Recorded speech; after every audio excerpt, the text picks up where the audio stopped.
Welcome back to Season 3 of the podcast. I'm your host, Amanda Blackwood.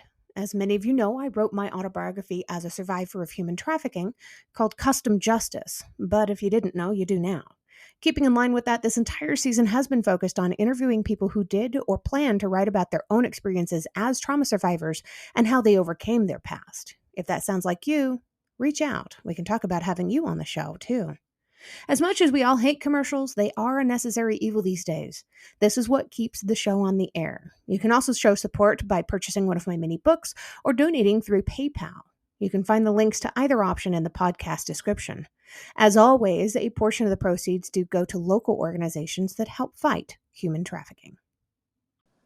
Welcome back to the podcast. As always, I'm your host, Amanda Blackwood. Today, I have with me a repeat guest, which a lot of you are going to recognize. That doesn't happen very often. But back when I first talked to this guest, I knew that what she was onto was something big.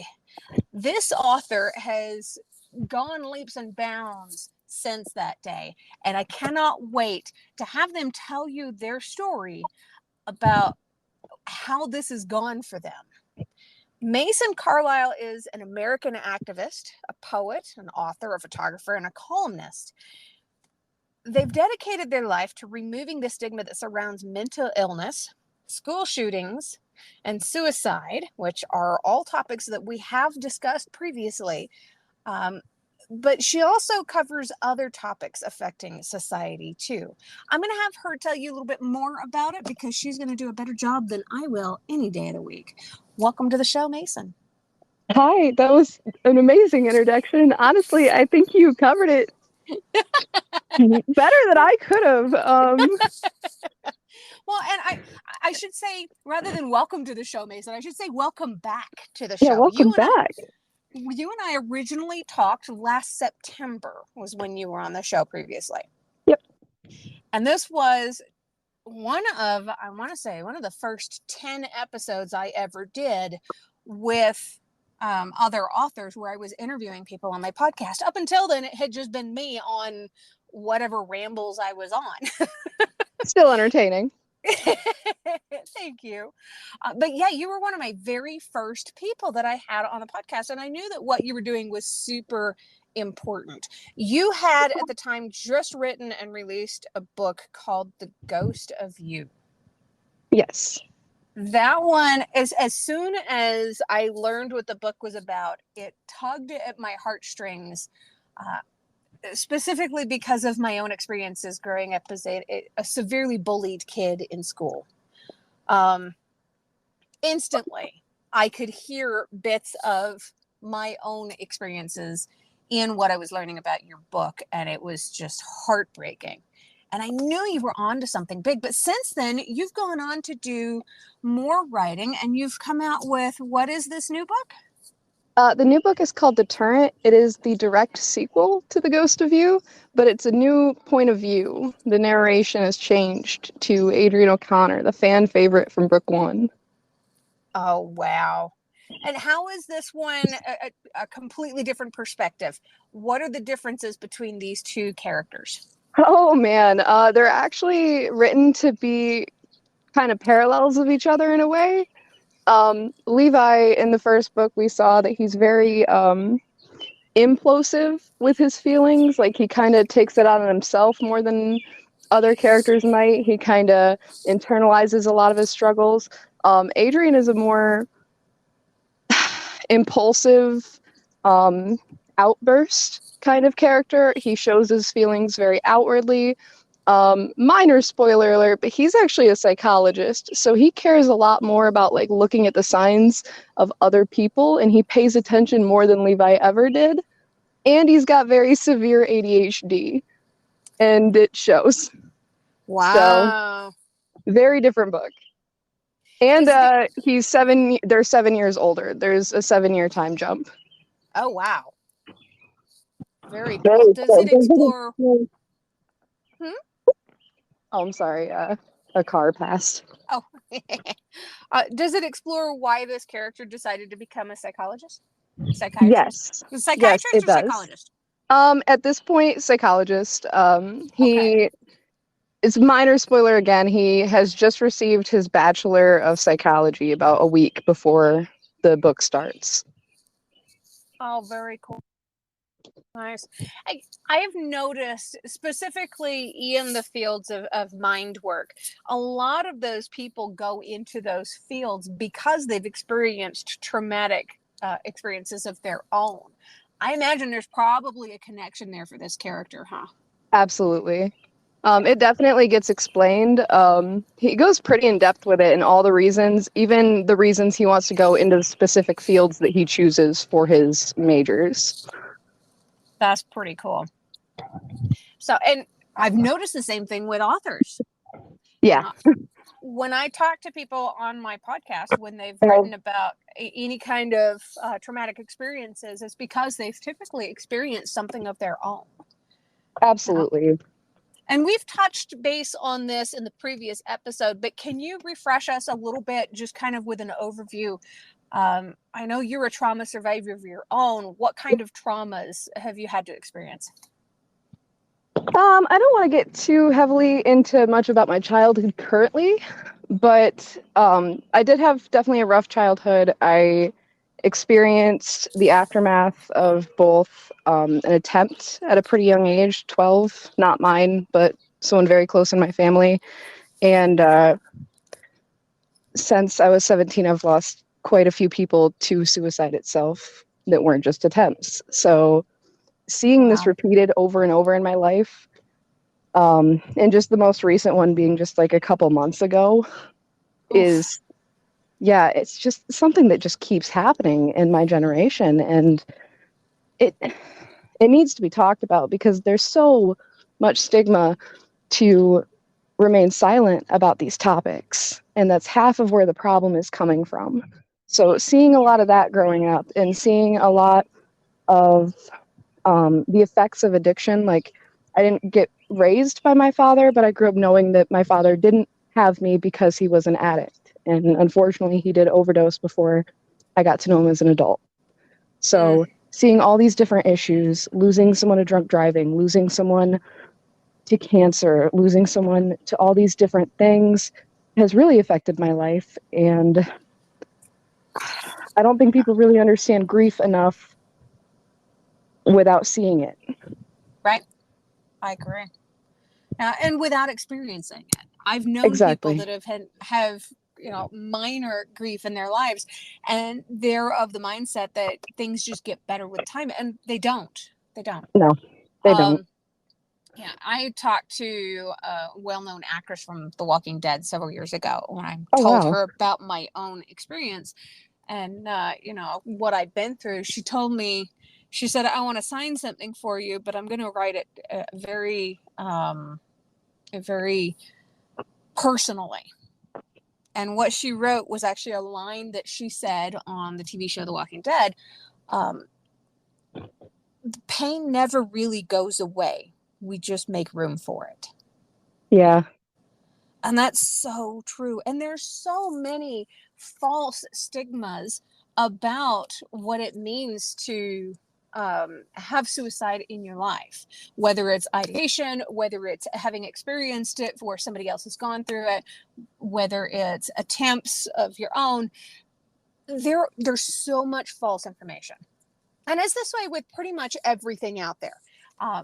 There's mental illnesses, there's human trafficking, there's suicide, there's all of this stuff. And one of the biggest problems that I see with it is that people say, well, if you're going to talk about it, that means you're just looking for attention. You're not actually going to do it. And that's not true.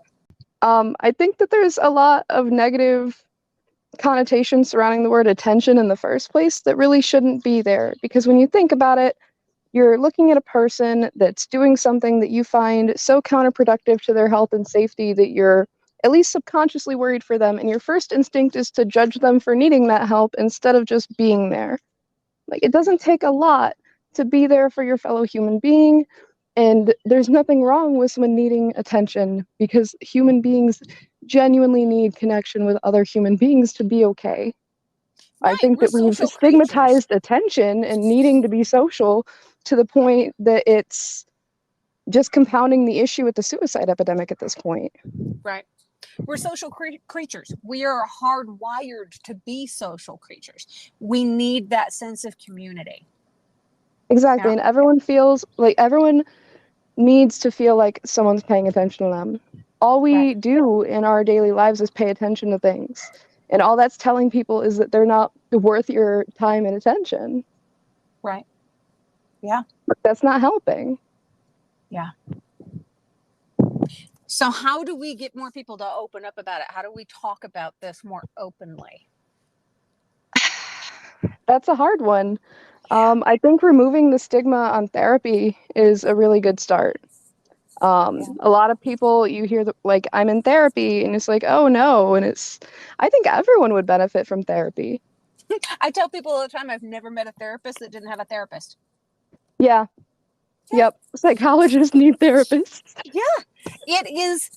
It's this, again, the sense of community, the sense of feeling like you're not alone, the sense that you're not carrying this heavy burden all by yourself. Exactly. You know, and I'm thankful that I have a great support system with that and a great therapist with that. But I think that's where it starts, is making sure you have a solid support system. And it doesn't have to be family. It can be found family. It can be friends. Right. Yeah, and that's exactly the kind of boat that I'm in. I have created the family that I needed because I didn't have the family I needed. And it's not impossible to do that, even coming from a very scary kind of background. It's important to understand healthy boundaries and to have some healthy boundaries in place before you start deciding that these are the people you're going to be sharing every bit of your life with. But it's not impossible. No, absolutely not. Tell me a little bit about your masks. I know your masks are based kind of on Rorschach test. You create these yourself, right? I do. How did you start doing this? Oh, man. So this is an interesting story. It kind of involves my former publisher. Another update for the book is that I dropped my publisher and I'm self-publishing now, just going full indie. But one of the reasons was because they kept asking me to use like an author picture.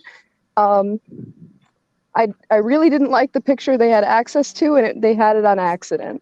But they asked like 14 times. This one man asked me 14 times to use like this specific picture. And it was before I came out, and I didn't want to do that. So finally, I'm like, I don't want to show my face. I wanted to publish this book anonymously, and my friends and family talked me out of that. Like, I don't want to be recognizable in public. I don't want any of that. I just want my security, and I want to do something that matters and not just be the face of this. Right. I want to make it bigger than that. And there's a lot of reasons for that too. There was a school shooting that happened right around the same time that your book came out, and there were a lot of similarities. Yeah. There's a lot of similarities. All of them are unintentional. I did a lot of research on school shootings before I wrote The Ghost of You or Deterrent, that has more similarities to a Nashville tragedy. Yeah. But I did so much research and efforts to make sure that it didn't feel like any other shooting that has happened, because I thought that would be so disrespectful. And then Uvalde happened like a week after the release of The Ghost of You, with the same number of casualties, the same gun, same motive. Like, it was alarmingly close. I really almost pulled the book. Yeah, I remember but that's another reason that the masks come into play. I know with the things that I talk about that it's eventually going to get dicey at some point. Yeah. But I decided that I could blend the psychology of what I talk about into kind of the face of my brand, I guess you could put it. And I ended up making an ink blot test with just some paint, folded up paper, and then I slapped that wet paint on a mask, and I'm like, oh my God, that's awesome. But what if this is the most insane, stupid idea I've ever had in my life? What if everyone hates it? What if this is super stupid? And then I'm like, I'm having an anxiety attack. So I named it Anxiety. I themed it after anxiety. And that was the first of like 30 something masks at this point that I use regularly for videos and now sell on Etsy. Oh, that is so cool. Yeah, I've had Yeah, like 15 commissions. oh my gosh. I I know. love that you decided to go forward with it, even through your own fears. I mean, if that's not the definition of courage, I don't know what is. Yeah. I would never consider myself to be a courageous human. Um, I definitely would, and most people who are courageous never see themselves that way. Just know that you're in good company there. I It was really a thought I had that Hufflepuff energy. well, you do have a lot of Hufflepuff energy, but there's a little bit of Gryffindor in there too. Totally. Just a little bit. Yeah. I'm Yep. never long bottom, it's fine. I'll be important like right at the end. No, I think just like most Gryffindors, you are important all the way through, even when you don't want to be.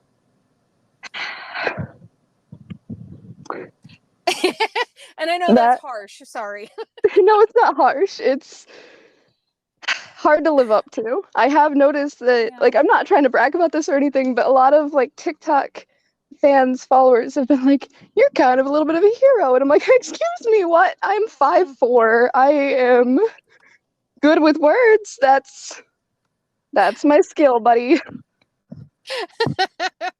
You are good with words. I think you're amazing with words. I think that's part of why you have such a following. I'm trying. I will say that I'm thankful that the book has been doing so good, as well as like reviews, and people have been talking about. I got compared to George Orwell in an interview or in a review. George Orwell, cool. and I'm like, that went right to my head. Thanks. That is hilarious. It was like swinging wildly between imposter syndrome and God complex for like a week after that happened. That's pretty cool, though. That's pretty cool. Right? And you know, you mentioned that you're only 5'4". Yeah. Joan of Arc was only 5'2". You know what? You can be a powerful. That's fine. Yeah. You can be a powerhouse in a small package. So, who inspires you the most? That is a really hard question. If you're talking about writing, it's really a toss-up. M. Night Shyamalan is a really big inspiration. John Green, Steven Chbosky, Sarah Dessen. There's quite a few. But if we're talking like personally, Dolly Parton is actually really far up there. Oh man, I think she's just like a hero. Honestly, she does so much good with what she has for her platform. It's really refreshing to see. Yeah, she's been pretty cool, and she's done some musical scores with some of the other bands that my best friend's daughter listens to. She listens to a lot of Christian music, and she did a duet recently with the band called For King and Country. And oh my gosh, that woman has still got the voice, those pipes. Yeah. Holy She's cow. Incredible. Man. And you went to college, right? No. Nope. No? I did several AP classes with college credit. Oh, yeah. But I didn't go to college. That's what it was. Yeah. So you had teachers in Columbia? Yep. And and Georgia when I went to school at Liberty. Wow. That's pretty cool. I love that you were able to do that while you were still in. I mean, that's... Me too. I did get to go back to Columbia Central recently, and I visited some of my teachers that were still there, and being able to hand my English teacher like the book that I wrote was probably like a more proud moment than like when it was family even. I wish my psychology teacher was still there, but she does know, and I have like talked to her since. But knowing that my teachers that also really did inspire a lot of this work are on board with this and proud of this and support this means absolutely everything. I mean, they taught me everything I know, and I couldn't be more thankful to grow up where I did and have the opportunities to be in these classes. That is so Because, cool. yeah, like having access to creative writing classes and psychology classes in high school, I wouldn't be like this if I didn't. That's freaking amazing. And I had a creative writing class that I absolutely loved when I was in high school. And it was such a natural and beautiful outlet for me. I learned so much about myself by going through those creative writing classes and being able to figure out how to put everything into words, all the stuff that I was feeling and experiencing. And then I was taken out of that class and put in an alternative school. And that's when things started going completely sideways and really bad for me. I had that Sorry. creative outlet taken away. More kids need these creative outlets. We keep on taking these creative writing and the art classes and all this stuff out of these schools, and we're leaving them with nothing but math and science, which most kids hate anyway. Yeah. So I love science, but math was never what I was yeah, good at. yeah. I was a big fan of history. I I like hated history a math. lot. Yeah, I hated math. Science was I hated that until I had a really good teacher. And I Me think too. that has a lot to do with it too. You get the right teacher in front of the kids, somebody that has a passion for teaching this stuff, and suddenly it becomes a whole new world. Yeah, my eighth grade science teacher made sure that I at least kind of care about science now to the point where um, I do like a lot of stuff talking about 3D printing with a friend of mine. Oh wow. Yeah, I love science when it comes to chemistry, biology, engineering. I'm just not good enough at math to be good enough at science. Wow. Yeah, That's there's too that's much cool math in though. science. Oh my gosh, I know. I tried to take chemistry at one point. It's like, nope, this is a bad idea. You mean math with letters? That's right. Ugh. Yeah, I failed algebra and I thought I was going to ace this. That's stupid. So whenever I know you've got your own family life and stuff, and we're not going to get into too much of that, but if you were to have children that you were raising in today's society, Mhm. now, how would you encourage them to get into the arts? I mean, all this stuff's getting taken out of the schools. I actually took my kids out of the schools. Oh, look After at Nashville, I you. couldn't do it anymore. That right after spring break, I just pulled my oldest. But he really likes books. He really likes coloring. Both of my kids, they love the masks. My daughter actually helped make her own. My Oh, 2-year-old. Um, yeah, she's featured on my TikTok sometimes. oh, Um, that's awesome. yeah, So when people are looking for your TikTok videos, where do they go? Mason Carlisle TikTok or Mason Carlisle author on TikTok. Nice. Okay. Yep. I believe But I'm already following you on TikTok, but if I'm not, I'm about to. ooh, but yeah, my son, he loves to color. My daughter too. They both like to paint. My daughter's really into music, like really into music. So I don't think that they'll have a huge problem with staying involved in art. I mean, seriously, you're Bizarre. not going to get another generation of musicians and artists and singers and actors and writers if you're not encouraging the arts. That's very true. We actually have been hanging out with my parents more. My dad had a recent health issue come up in November, and it kind of brought that family together. But he ended up getting quads, and now both my kids like ride around on quads, and they're getting Oh, chickens to hatch and grow out there for 4-H at some point. oh, that's so cool. Yep. That's awesome. Now that's some hands-on learning. There's been this huge uptick lately in doing the outside learning experiences like that, like Hmm. raising animals and doing hikes and going on nature explorations and learning about plants. And kids, for whatever reason, are absolutely drawn to this learning style. It's all hands-on. They can tangibly feel the leaves of the trees, they can touch the grass, they can play with the animals, and they're absorbing the information faster. you know I don't know how we can incorporate math into this other than to count the chicken's eggs, but you don't want to count them before they're hatched, they always say. I'd like to incorporate schooling into pretty much everything I do. Like cooking, you can teach a lot of math and science, like, playing with the kitties, brushing them, laser lights. We played a lot with the laser lights and the cats. Yeah, they basically love having fun with the animals too, and I try to incorporate like science and learning into that when I can. Oh, that's awesome. I always get asked, like, why don't you go back to college? I'm like, because I don't even want a degree in anything. I just want to learn. What would even be the point? Because I just stay in college until I got bored and switched to the next subject, and then I'd never have money. A lifetime student. Yeah, I'd be a lifetime student. I just love learning. Like, off the top of my head, I'd want to get into English. I'd obviously want to be into psychology. I'd also like to do philosophy.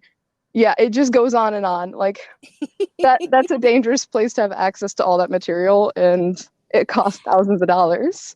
Yeah. Oh my gosh. Yes, absolutely. And people didn't understand me when I would do this as a kid. It's like, well, I wanted to learn. I wanted to know more about it. And nobody would really answer all of my, but why questions. Yeah, same. So, I was also a why child. My daughter has entered that phase already. Like, she's 2 and she's asking me like, what doing? And I'll tell her and she'll be like, why? And I'm like, oh dear God. Here we go. Yep, it's starting. But that inquisitive mind, man, it'd be silenced in a school. Yep. And I love answering their questions. The other day, my son asked me if sharks were real. And I'm like, yep, sharks are real. They live in oceans. We live by lakes, though, so there's not going to be any sharks where we live. And he's like, oh, okay. Are alligators real?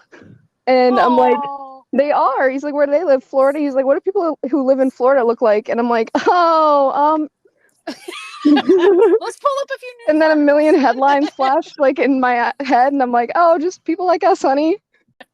Oh, that's hilarious. He pictured it is so far away. We're in Michigan for reference, but he pictured Florida as like some far off land, and I'm like, I mean, yeah, well, kinda.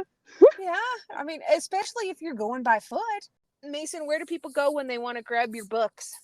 Amazon or Etsy's gonna have them signed and stickers and bookmarks added, but if you want to just pick up a copy of The Ghost of You or Deterrent My Way, head over to Amazon and look up either Mason Carlisle or The Ghost of You, and you'll find the series.